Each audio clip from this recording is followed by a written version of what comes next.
Hello students, आज की इस वीडियो में हम कुछ फ्लिप फ्लॉप्स डिस्कस करने वाले हैं। तो आज मैंने दो फ्लिप फ्लॉप्स को पिक किया है। पहला है जेके फ्लिप फ्लॉप एंड दूसरा है टी फ्लिप फ्लॉप।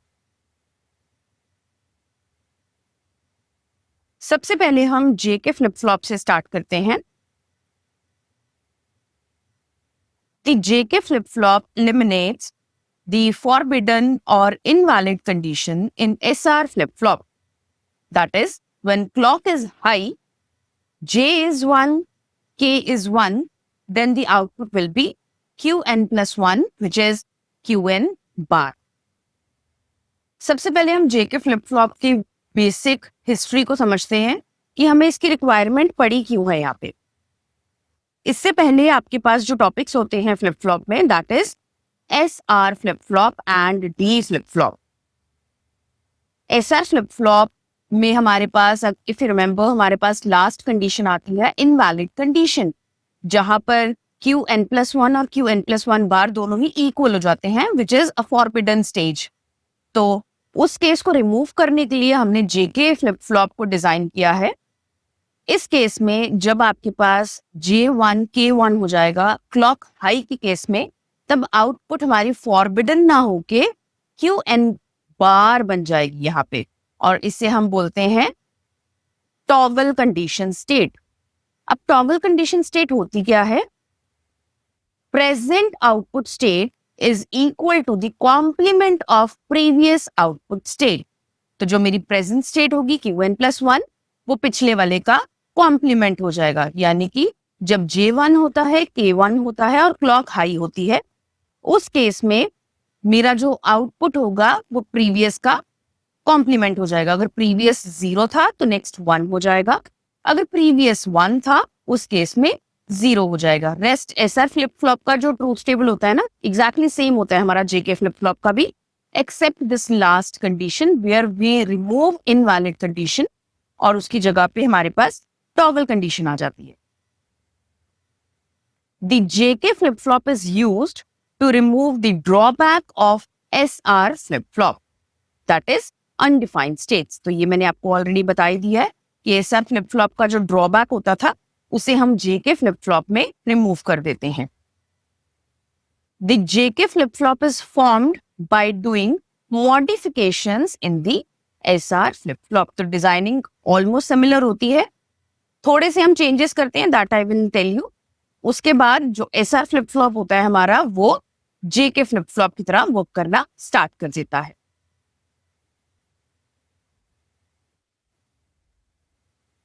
अब ये है हमारा सर्किट डायग्राम जेके फ्लिप फ्लॉप का। अगर हम यहाँ पर ये जो फीडबैक है, जिसे मैं यहाँ पे हाईलाइट कर रही हूँ, क्यू बार की और क्यू की, ये जो फाइनल फीडबैक्स हैं हमारे फर्स्ट 2 NAND गेट्स में, अगर हम इन्हें हटा दें तो ये बन जाएगा हमारा एसआर फ्लिप फ्लॉप। यानी कि अगर मैं एसआर फ्लिप फ्लॉप में 2 एडिशनल फीडबैक्स को कनेक्ट करूंगी, that will start working as JK flip flop. तो हमारे पास एक ये वाली फीडबैक होती थी एसआर लैच में, और एक हमने और फीडबैक यहाँ पे कनेक्ट कर दी, जिसकी वजह से मेरे जो पहले 2 NAND गेट्स हैं, now they are working as 3 input NAND gate. तो ये बन गया मेरे पास 1 2 3, और यहाँ पे भी बन गया मेरा 1 2 एंड 3। तो ये बन गए हमारे 3 इनपुट NAND गेट। अब हम जेके फ्लिप फ्लॉप के ऑपरेशन को डिस्कस करते हैं। मैंने इस पूरे ऑपरेशन को 5 केसेस में डिवाइड किया हुआ है। सबसे पहले हम स्टार्ट करते हैं केस नंबर 1 से। What is case number 1? हमने वो सारे केसेस ले लिए जब हमारा जो क्लॉक सिग्नल है दैट इज 0 और अ लो सिग्नल। उस केस में जे और के की वैल्यू कुछ भी हो, एनी डोंट केयर टर्म, 0 1 कुछ भी वैल्यू हो जे और के की, इट डजंट मैटर, क्योंकि हमने वो सारे केसेस क्लॉक 0 के अंडर ही कवर कर लेने हैं। अब उस केस में हम देखते हैं कि हमारा जो फ्लिप फ्लॉप है वो किस तरह से वर्क करता है। अब मैं यहाँ पर अपने गेट्स को नंबर दे देती हूँ, gate number 1, gate number 2, gate number 3 and gate number 4। तो अब ये चारों के चारों जो हमारे गेट्स हैं, ऑल आर NAND गेट्स। और NAND गेट में क्या होता है हमारे पास? अगर मिनिमम 1 इनपुट हमारी जो है वो 0 होती है, उस केस में हमारा जो आउटपुट होगा वो होगा 1। तो ये अंडरस्टैंड करने के लिए आप मेरी SR latch and SR flip flop वाली जो पुरानी वीडियो है उसको आप एक बार चेक कर लेना। उसमें मैंने डिटेल में ऑपरेशन डिस्कस किया है NAND गेट का, कि किस तरह से NAND गेट लैचेस में एंड फ्लिप फ्लॉप्स में काम करता है। तो अभी के लिए मैं कंक्लूजन यूज कर रही हूँ यहाँ पे कि मिनिमम 1 इनपुट अगर 0 हो जाती है मेरी, then output will be 1। Similarly यहाँ पर भी गेट नंबर 2 में भी मिनिमम 1 इनपुट 0 हो गई मेरी यहाँ पर, तो ये मेरे आउटपुट हो गया 1। अब अगर हम गेट 3 और 4 को यहाँ पर चेक करते हैं, अगर मैं इस वाले पोर्शन की बात करती हूँ यहाँ पे, तो ये पोर्शन क्या है हमारा? This portion is nothing but SR latch. तो ये है मेरा S एंड ये है मेरा R, ठीक है। SR लैच NAND गेट में हमने इसी तरह से यूज किए थे टर्मिनोलॉजीज को। तो अब SR लैच का जो आउटपुट होता है हमारा, हम डायरेक्टली पिक करेंगे और अपने आउटपुट्स को यहाँ पर आइडेंटिफाई कर लेंगे। तो when S is 1, R is 1, उस केस में आउटपुट होता है हमारा no change condition. That means वो सारे केसेस जब मेरी क्लॉक 0 है, मेरी आउटपुट क्या होगी? No change condition. You can look it over here as well. Then flip-flop is said to be in previous output state or no change condition. तो ये हमारे पास हो गया no change condition when clock is 0.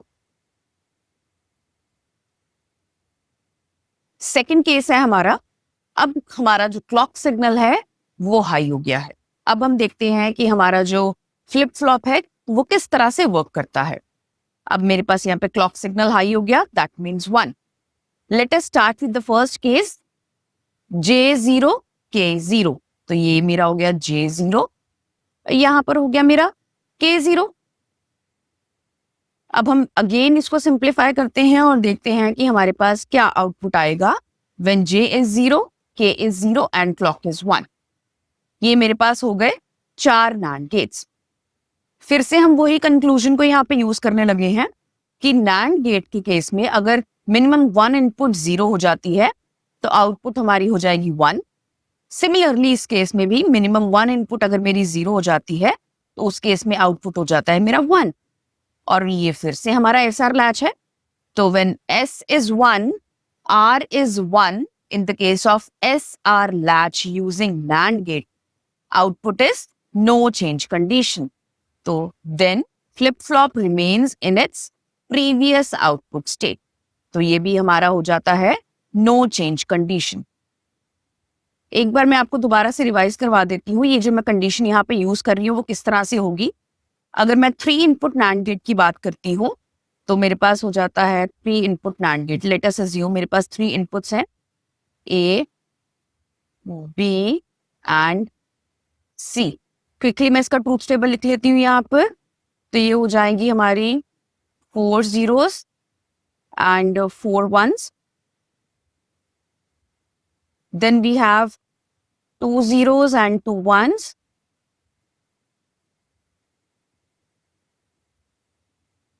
Okay, and last में हमारे पास हो जाता है 0 1 0 1।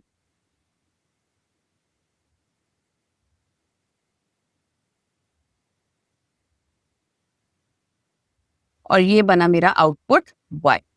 तो NAND gate is just opposite of AND gate. AND gate में क्या होता है, जब सारे इनपुट्स 1 होते हैं तभी आउटपुट 1 होता है। Rest in all the cases output is 0। But NAND gate में क्या होगा, हमारा रिवर्स ऑपरेशन होगा कि जब सारे इनपुट्स 1 है तो आउटपुट 0 होगा and in rest of the cases output will be 1। अब यहीं से आपके पास वही कंक्लूजन आ जाएगा जो मैं भी आपके साथ डिस्कस कर रही थी, जस्ट फॉर द रिवीजन, कि अगर मिनिमम 1 इनपुट मेरी 0 हो जाती है, you can have a look, minimum 1 input 0,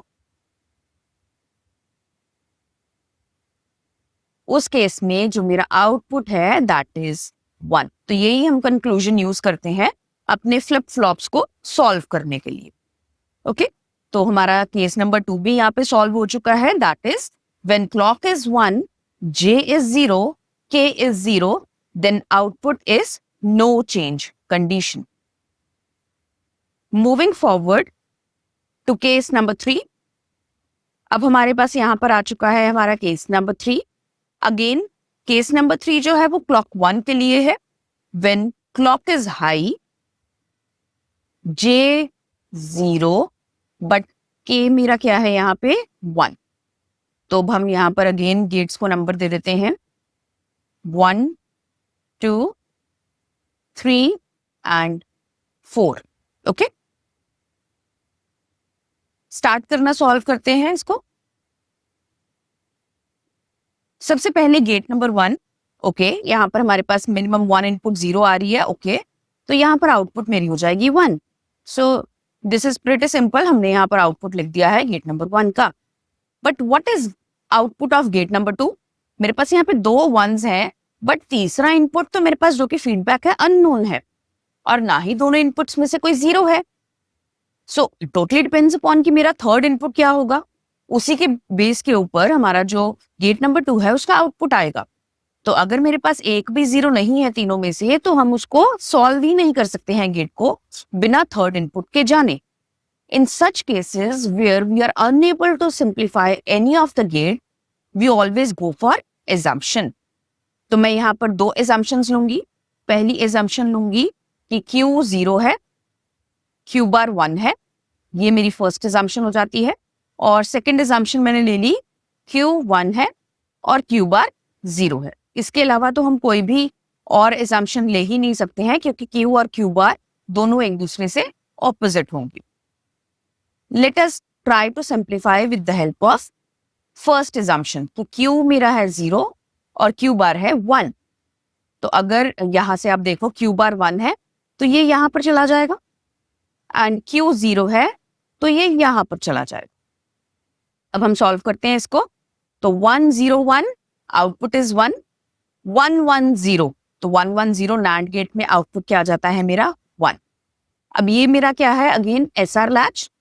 तो SR लैच में जब S1 होता है, R1 होता है, output is no change condition. पर अब यहाँ पर नो चेंज कंडीशन क्या होगी कि अगर मैंने पिछली अज्यूम की थी 0 1, तो नेक्स्ट भी मेरी क्या बनेगी 0 1, क्योंकि हम ऑलरेडी अज्यूम कर चुके हैं। तो मैंने अज्यूम किया था 0 1, अब यहाँ पर 1 1 है, आउटपुट नो चेंज होना चाहिए। दैट मीन्स जो मैंने अज्यूम किया था वो ही एज इट इज मेरा आउटपुट आ जाएगा। ओके, अब हम सेकंड assumption के बारे में बात करते हैं। सेकंड assumption के लिए मुझे अपनी जो प्रीवियस वाली है आउटपुट्स जो मैंने यूज किया था यहाँ पर, उन सबको हम हटा देते हैं यहाँ से। तो अब मेरा Q जो है दैट इज 1, तो Q अगर 1 है तो ये 1 हो जाएगा, एंड Q bar 0 है तो ये 0 हो जाएगा। तो 0 0 1 आउटपुट इज 1, ये तो वही रह जाएगा हमारा। अब गेट नंबर 2 के केस में क्या है 1 1 1, तो 1 1 1 के केस में मेरा आउटपुट क्या बनता है 0। मैंने अभी आपको ट्रूथ टेबल बताया था ड्रॉ करके। तो 1 1 1 के केस में आउटपुट इज 0। अब हम देखते हैं कि क्या मेरा आउटपुट आएगा Q और Q बार का। Now this is S0 R1, once again S0 R1 in SR latch. तो 0 1 के केस में SR लैच में आउटपुट क्या होता है हमारा 0 1। अब आप कंपेयर करो दोनों आउटपुट्स को। It doesn't matter what was my previous output, previous 0 1 था या 1 0 था, कुछ भी हो मेरा प्रीवियस आउटपुट, जो मेरा नेक्स्ट आउटपुट है ये मेरा दोनों ही केसेस में सेम है। यानी कि मेरा प्रीवियस आउटपुट कुछ भी हो, next output is going to be 0 1। तो Q होगा हमारा 0 एंड Q बार हो जाएगा हमारा 1। तो यहाँ पर मैंने यहाँ पर Q n+1 लिखा हुआ है 0, n+1 means the next state. तो Q n+1 हो गया हमारा 0, एंड Q n+1 बार वाला जो हमारा सिग्नल हो जाएगा दैट विल बी 1। तो इसको हम बोलते हैं रीसेट कंडीशन। तो रीसेट कंडीशन मीन्स मेरा एक्चुअल जो आउटपुट है दैट इज रीसेट 0। ये हो जाएगा हमारा केस नंबर 3।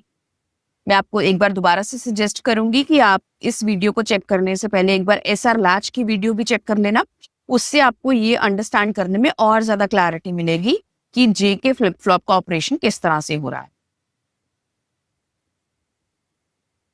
नेक्स्ट ऑपरेशन हमारा जो केस आएगा that is case number 4, when clock is high, J is 1 and K is 0. अब ये हमारे पास बहुत सिमिलर सा केस आ गया है जो भी हमने डिस्कस किया था केस नंबर 3. उस केस में J 0 था और K 1 था. अब हम इसको दोबारा से सॉल्व करने की कोशिश करते हैं, बट उससे पहले नेमिंग कर लेते हैं अपने जो 4 यहाँ पर हमारे NAND गेट्स हैं. Gate number 1, gate number 2, gate number 3 and gate number 4. Starting with gate number 1, 2 inputs तो हैं हमारे पास 1 1, बट थर्ड इनपुट अननोन है, जिसकी वजह से हम अपना जो गेट नंबर 1 है उसको सॉल्व ही नहीं कर पाएंगे. Moving forward to gate number 2. अब यहाँ पर तो मिनिमम 1 इनपुट 0 है, इसको हम सॉल्व कर सकते हैं. It comes out to be 1. ये होता है S, ये होता है R, SR latch. But get number 1 का आउटपुट तो हमारे पास अननोन है. जिस भी केस में वंस अगेन अगर हम किसी भी गेट को सिंप्लीफाई करने में पॉसिबिलिटी नहीं है, कोई भी हम नहीं पॉसिबल है हमारे लिए सॉल्व करना गेट को, उस केस में हम जाते हैं assumptions पे. So once again I will start with 2 assumptions.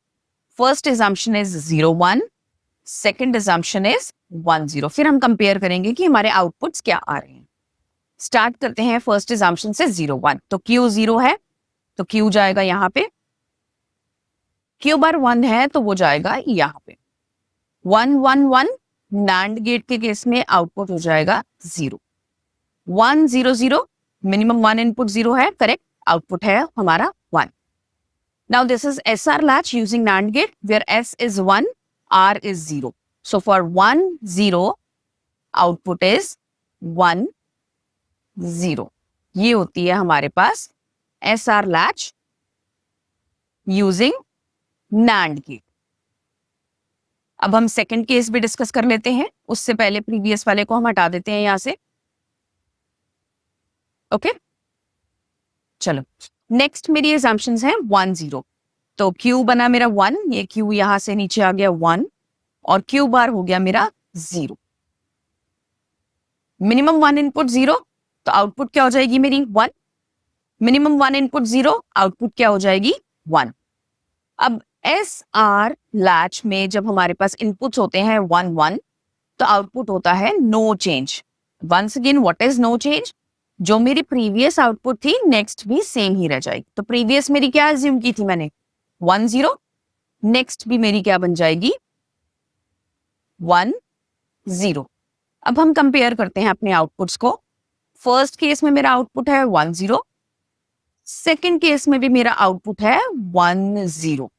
तो कोई भी फर्क नहीं पड़ रहा है मेरा प्रीवियस कंडीशन पे. प्रीवियस कंडीशन अगर मेरी 0 1 है या 1 0 है, दोनों ही केसेस में मेरी नेक्स्ट स्टेट 1 0 ही आएगी. तो Q क्या हो जाएगा मेरा यहाँ पे 1 और इसको हम बोलते हैं सेट कंडीशन. तो n+1 सिर्फ नेक्स्ट स्टेट को रिप्रेजेंट करने के लिए यहाँ पर लिखा जाता है. तो ये बन जाएगा मेरा 1 एंड जो Q बार है वो बन जाएगा हमारा 0. तो ये बन गया हमारा केस नंबर 4. अब हम डिस्कस करते हैं अपना लास्ट केस जो कि सबसे इंपॉर्टेंट केस है. यहीं पे ही SR फ्लिप फ्लॉप और JK फ्लिप फ्लॉप का हमें डिफरेंस जो है वो यहाँ पर दिखेगा, क्योंकि अभी तक जितने भी हमने 4 केसेस स्टडी किए हैं वो JK फ्लिप फ्लॉप और SR फ्लिप फ्लॉप के एग्जैक्टली सेम थे, कोई भी डिफरेंस नहीं था उनमें. बट अब यहाँ पर हमारा जो स्टेट है वो चेंज होगा. अब ये हमारे पास है when clock is high, तो मैंने क्लॉक को हाई कर दिया. J is 1 and K is 1. Gates को हम यहाँ पे नंबर्स दे देते हैं. Gate number 1 2 3 and 4. अब इस केस में गेट नंबर 1 को हम सॉल्व कर नहीं सकते क्योंकि कोई भी 0 नहीं है. थर्ड इनपुट हमारे पास अननोन है. गेट नंबर 2 सिमिलरली उसमें भी थर्ड इनपुट अनअवेलेबल है और कोई भी 0 नहीं है. यानी कि इस केस में ना तो हम गेट नंबर 1 को सॉल्व कर पा रहे हैं ना तो गेट नंबर 2 को सॉल्व कर पा रहे हैं. And again in such cases where we are unable to simplify any of the gate, we go for the assumptions. So let us assume both the cases. पहला हमारे पास केस होगा 0 1 और next हमारा केस होगा 1 0। Let us begin with the first case 0 1। तो Q 0 है, Q यहां से चला गया K के पास, और Q बार 1 है तो ये यहां पर आ गया। अब 1 1 1 in the case of 3 input NAND gate, 1 1 1 के केस में आउटपुट क्या होता है हमारा 0। 1 1 0, एक भी इनपुट 0 हो गया तो आउटपुट क्या हो गया 1। ये है मेरा S और ये है मेरा R, SR latch.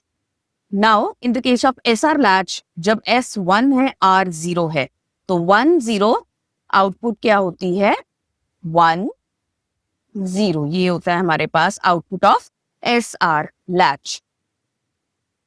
Second assumption पे चलते हैं। सेकेंड assumption है मेरी 1 0। तो सेकेंड assumption के लिए मुझे प्रीवियस वाली स्टेट्स को यहाँ पर रिमूव करना होगा। ये मैंने प्रीवियस स्टेट्स को रिमूव कर दिया, ठीक है।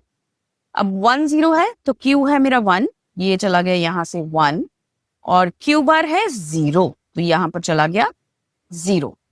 मिनिमम 1 इनपुट 0, R क्या बन जाएगा 1 1 1 1 1 1 1 के केस में आउटपुट क्या हो जाएगा मेरा 0। अब S 0 R 1, तो 0 1 SR लैच के केस में 0 1 आउटपुट क्या बनेगा हमारा 0 1। तो 0 1 पे 0 1 1 0 पे 1 0। अब हम थोड़ा ऑब्जर्व करते हैं अपने आउटपुट्स को कि कौन से पैटर्न में हमारे पास आउटपुट्स यहाँ पर रिसीव हो रही हैं। तो जब मेरी प्रीवियस केस था 0 1, नेक्स्ट हो गया 1 0, प्रीवियस था 1 0, नेक्स्ट हो गया 0 1। तो अब आप नेक्स्ट स्टेट देखो, ये फ्रीज नहीं है, ये सेम नहीं है दोनों केसेस में, तो मैं किसी भी सेम कंडीशन को तो यहाँ पे लिख नहीं सकती हूँ। अब मुझे प्रीवियस कंडीशन के साथ उसका रिलेशनशिप चेक करना होगा।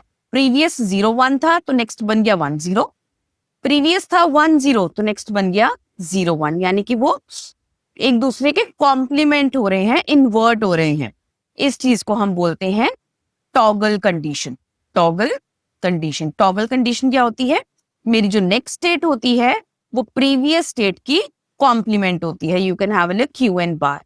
तो जो नेक्स्ट स्टेट है मेरी वो प्रीवियस की कॉम्प्लीमेंट है, इसको हम बोलते हैं टॉगल कंडीशन। हेंस ये जो हमने एडिशनल फीडबैक सर्किट यहाँ पर कनेक्ट किया है, उसकी वजह से हम जो SR फ्लिप फ्लॉप का एक कंडीशन होती थी इनवैलिड कंडीशन, उसको हम सक्सेसफुली रिमूव करने में यहाँ पर सक्सेसफुल हुए हैं, जिसकी वजह से मेरा जो फ्लिप फ्लॉप है वो कहीं पे भी बीच में कट ना होके, स्टॉप ना होके किसी इनवैलिड कंडीशन के ऊपर वो आगे टॉगल कंडीशन मुझे आउटपुट दे देगा। तो यहां तक तो हमारा J के फ्लिप फ्लॉप का ऑपरेशन जो है वो डन हो गया। अब हम ट्रूथ टेबल इसका देखते हैं कि ये ऑपरेशंस को हम ट्रूथ टेबल में कैसे रिप्रेजेंट करेंगे। This is our truth table. तो starting with case 1 clock 0, J और K don't care terms, then we have clock 1 0 0 0 1 1 0 and 1 1। तो ये मेरा है Qn+1, ये है Qn+1 bar. When clock is 0, output is no change. When clock is 1, J0, K0, again output is no change. 0 1 के case में क्या होता था हमारा आउटपुट 0 1, इसको हम बोलते हैं रीसेट कंडीशन। 1 0 के केस में आउटपुट होता है हमारा 1 0, इसे हम बोलते हैं सेट कंडीशन। एंड जो लास्ट हमने फिफ्थ केस किया था 1 1 1, उस केस में हमारे पास होता है Qn बार, इसे हम बोलते हैं toggle condition. What is toggle condition, कि हमारे पास जो नेक्स्ट स्टेट है प्रीवियस कंडीशन का कॉम्प्लीमेंट हमें रिसीव होगा वहां पे। अब लास्ट हमारे पास इसका टाइमिंग डायग्राम आ जाता है J के फ्लिप फ्लॉप का। टाइमिंग डायग्राम के केस में ये सबसे पहले है हमारे पास क्लॉक सिग्नल। तो you can have a look 0 1 0 1, ये ट्रेल है जीरोस एंड वंस की। ये 0 है, सॉरी ये J है, ये K है, ये Q है एंड ये Q बार है। तो ये मैंने यहाँ पर ले लिया J, कुछ भी रैंडम वैल्यूज हम यहाँ पर ले रहे हैं ताकि हम आइडेंटिफाई कर सकें। आप चाहो तो 0 0 1 1 इस तरह से भी ले सकते हो और K 0 1 0 1 भी ले सकते हो, एज पर योर चॉइस। आपको इस तरह से टाइमिंग डायग्राम एग्जाम में एक क्वेश्चन के फॉर्म में भी आ सकता है कि ये क्लॉक है, ये J है, ये K है, design Q and Q bar. तो हमने जब हमारे पास ट्रांजिशन होती है 0 से 1 में, हमने उस टाइम पे ऑब्जर्व करना है what is the value of J and K, क्योंकि when clock is 0 output is no change. तो जब क्लॉक 0 है आउटपुट क्या है मेरी, नो चेंज। 0 था तो जे 0 क्यू 0 आ गया, ठीक है। अब ये ट्रांजिशन हुई, ट्रांजिशन पे हम देखते हैं क्या हो रहा है। ट्रांजिशन पे जे है मेरा 1 एंड के है मेरा 0। तो 1 0 के केस में आउटपुट क्या होता है, 1 0, ठीक है। ये भी ट्रांजिशन आ गया ना 1 से 0 पे, तो 1 0 पे 1 0। अब नेक्स्ट हमारी जो ट्रांजिशन है उसके ऊपर हम चेक कर लेते हैं अपने पास क्या हो रहा है। नेक्स्ट ट्रांजिशन ये वाली होगी मेरी। इस केस में क्या हो रहा है, जे 0 के 1। तो 0 1 के केस में 0 1, तो ये हो गया ना, हाई से लो आ गया। तो ये एक्चुअल मेरी 0 कंडीशन हो गई, ये 1 कंडीशन हो गई। नेक्स्ट देखते हैं अब अपना ट्रांजिशन जो है वो ये इस पॉइंट पे ऊपर होगा। तो इस पॉइंट के ऊपर जे 0 है, के 1 है, सेम ही कंडीशन है। तो आप देखो कंटिन्यूएशन में सेम मेरा सिग्नल जा रहा है। अब ये नेक्स्ट कंडीशन होगी मेरी। इस पे क्या हो रहा है, जे 1 के 1, ये बना मेरा टॉगल। टॉगल मतलब पिछला मेरा था 0 1, तो ये मेरे पास टॉगल के बाद क्या बन गया, 1 0। फिर से टॉगल हुआ, ये देखो यहाँ पे फिर से टॉगल 1 1। अब प्रीवियस का फिर से टॉगल हो जाएगा। तो ये 1 था तो बन गया 0, और यहाँ पर 0 था तो ये बन गया 1। तो टॉगल के केस में जो भी मेरी प्रीवियस स्टेट है, नेक्स्ट जो है वो उसका कॉम्प्लीमेंट हो जाएगा, and this is known as toggle condition.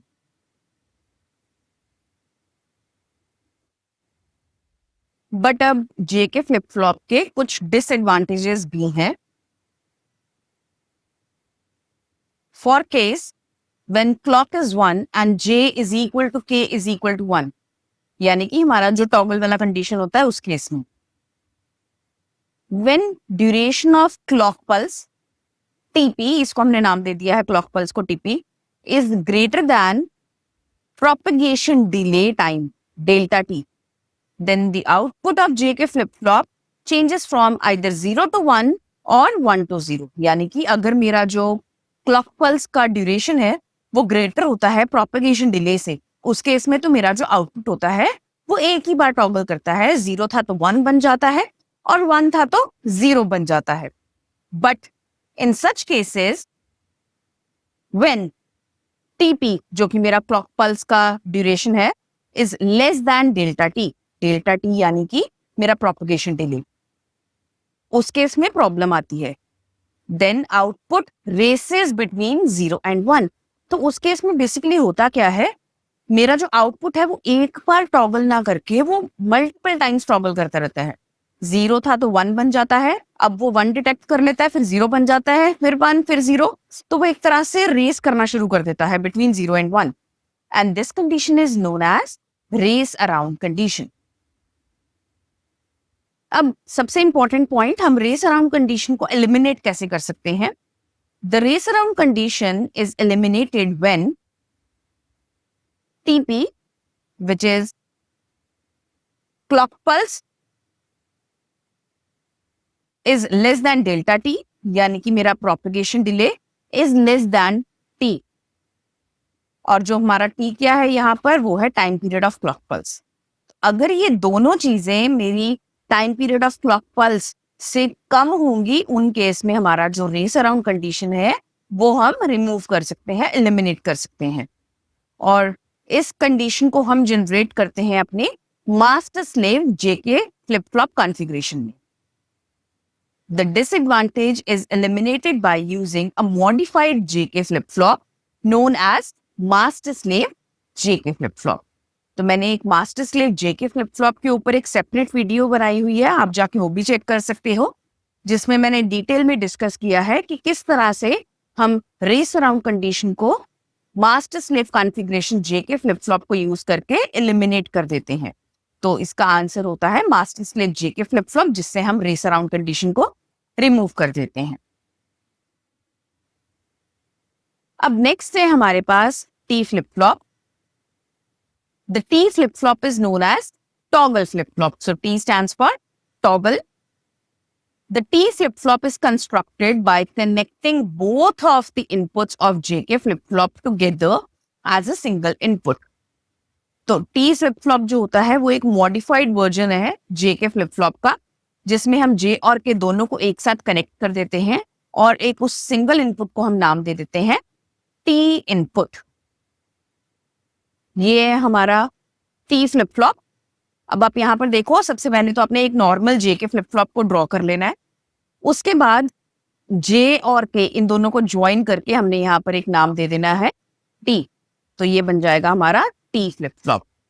तो जनरली आप इस चीज को इस तरह से समझ सकते हो कि हम वो वाले केसेस लेंगे JK फ्लिप फ्लॉप के जहां पर J और K दोनों इक्वल थे एक दूसरे के. तो या तो T 0 होगा या तो T 1 होगा. तो T 0 हो जाएगा तो J0 K0 कंडीशन आ जाएगी, और अगर T 1 हो जाएगा तो J1 K1 वाली कंडीशन आ जाएगी. बिल्कुल सेम है डायग्राम, कोई भी डिफरेंस नहीं है. बस आपको J और K को ज्वाइन करना है with another input naming as T input. अब इसका ऑपरेशन हम डिस्कस करते हैं. सबसे पहले case 1, when clock is low T is equal to J is equal to K. अब देख लो यहाँ पर T जो है वो J और K के इक्वल ही है क्योंकि हमने डायरेक्ट सिग्नल दिया हुआ है. Is equal to X, don't care term. Then flip-flop is said to be in the previous output state or no change condition. तो अब मैं आपको इसका ऑपरेशन एक एक करके दोबारा से डिस्कस करूंगी, बट डिटेल में नहीं डिस्कस करूंगी क्योंकि JK फ्लिप फ्लॉप अभी हमने डिस्कस किया है. एग्जैक्टली सेम ऑपरेशन है इसका, बस हमने कुछ एक पिक की हुई है कंडीशन लगा दी है. J और K इक्वल वाली कंडीशन हम ले रहे हैं. तो पहला केस है मेरा क्लॉक जीरो के केस में इफ यू रिमेंबर J और K कोई भी डोंट केयर टर्म हो, हमारा आउटपुट नो चेंज ही रहता था. सिमिलरली इस केस में भी when clock is 0 output is no change condition. Second case, अब when clock is high J0 K0 और I can say T is 0. तो T0 के केस में J भी 0 हो जाएगा, K भी 0 हो जाएगा और क्लॉक 1 है. अब J0 K0, अब आप एक बार चेक करो, हमने जो अभी ट्रूथ टेबल डिस्कस किया था, when J0 K0 clock 1 output क्या होती थी हमारी, no change condition. Then flip flop remains in its previous output state, तो जिसे हम बोलते हैं नो चेंज कंडीशन. तो ये मेरी पहली कंडीशन आ जाती है क्लॉक हाई केस की, when J K both are 0. Last case है हमारा केस नंबर 3, जब क्लॉक हाई सिग्नल है, T1 है. तो T1 में क्या हो जाएगा, J1 K1. And if you remember JK flip flop के केस में it was our case number 5, last case. When clock is 1, J is 1, K is 1, the output is toggle. तो ये बन जाएगी मेरी टॉगल कंडीशन. टॉगल मतलब जो मेरी नेक्स्ट कंडीशन है प्रीवियस की कॉम्प्लीमेंट होगी. This is known as toggle state condition. अब सेम ही केस को हम ट्रूथ टेबल में भी एक बार डिजाइन कर लेते हैं T फ्लिप फ्लॉप के. तो ये रहा हमारा T फ्लिप फ्लॉप का ट्रूथ टेबल. अब आप यहाँ पर ऑब्जर्व करो, हमने सिर्फ 3 ही केसेस को यहाँ पर मार्क किया हुआ है, मेंशन किया हुआ है. पहला केस है क्लॉक 0, T को मैंने यहाँ पर डोंट केयर कर दिया, आउटपुट क्या बनेगा, no change. Then clock 1 T0, तो T0 वाला क्या केस हो गया हमारा, J0 K0. उस केस में भी मेरा जो आउटपुट है दैट इज नो चेंज. और लास्ट है क्लॉक 1 T1, तो T1 यानी कि J1 K1. उस केस में हमारे पास क्या बनेगा, आउटपुट जो होगा वो कॉम्प्लीमेंट होगा, या फिर हम इसे बोल देते हैं टॉगल कंडीशन. तो प्रीवियस 0 था तो नेक्स्ट 1 बन जाएगा, प्रीवियस 1 था तो नेक्स्ट 0 बन जाएगा. और इस केस को हम T फ्लिप फ्लॉप इसीलिए ही बोलते हैं क्योंकि आइदर हमारे पास आउटपुट चेंज ही नहीं हो रही है, और जब भी चेंज हो रही है वो सिर्फ टॉगल के केस में ही चेंज हो रही है. So this is our JK flip flop truth table explanation and T flip-flop explanation. Thank you so much, students.